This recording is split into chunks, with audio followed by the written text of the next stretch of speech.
छत्तीसगढ़ के रायगढ़ में, जहां पर वजीर आजम नरेंद्र मोदी अवामी रैली से खिताब कर रहे हैं। जो 15 वर्षों से तरस रहे हो, वो चौकीदार की ऐसी चाक चौबंद योजना को जारी कैसे रख सकते हैं?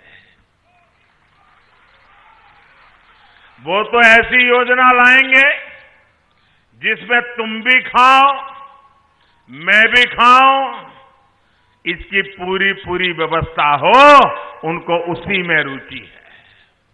भाई और बहनों, घोटाले घपलों की इस नीति और नीयत का ही परिणाम है कि यहां की सरकार ने सीबीआई की जांच में भी अड़ंगा लगाने का फैसला लिया। एक बात मुझे बताइए, अगर किसी ने कुछ किया नहीं है तो वो क्या किसी जांच से डरेगा क्या? डरेगा क्या? डरेगा क्या? क्या कोई भी एजेंसी बिना किसी कारण से पूछताछ कर सकती है क्या? अगर राज्यों में देश के ईमानदार करदाताओं के पैसे से भ्रष्टाचार होता है तो सीबीआई को कार्रवाई करने का अधिकार है या नहीं है? साथियों, आपको इसमें कोई कंफ्यूजन नहीं है, लेकिन कांग्रेस को इसमें समस्या है। समस्या इसलिए है क्योंकि वो अभी से ही अपने भ्रष्टाचार को छिपाने में लग गई है। आखिर दिल्ली से भी तो उसे यही संस्कार विरासत में मिलते हैं।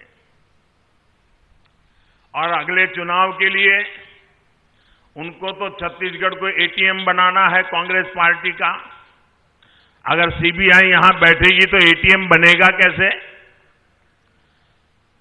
क्योंकि दिल्ली वालों को उनको बक्से भर भर कर कुछ माल भेजना है, इसी के बदले में तो यहां व्यवस्थाएं की जा रही है।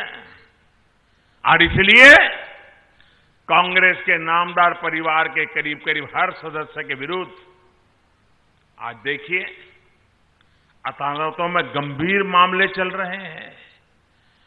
कुछ जमानत पर छूट रहे हैं, कुछ अग्रिम जमानत लेकर के जी रहे हैं। क्या मामले चल रहे हैं? टैक्स चोरी के, जमीन और प्रॉपर्टी में घोटाले के। हालत यह है कि परिवार के ज्यादातर सदस्य आज जमानत पर बाहर है या अग्रिम जमानत लेकर के बैठे। कानून से बचने की इनकी कोशिशों के बीच चौकीदार अलर्ट है।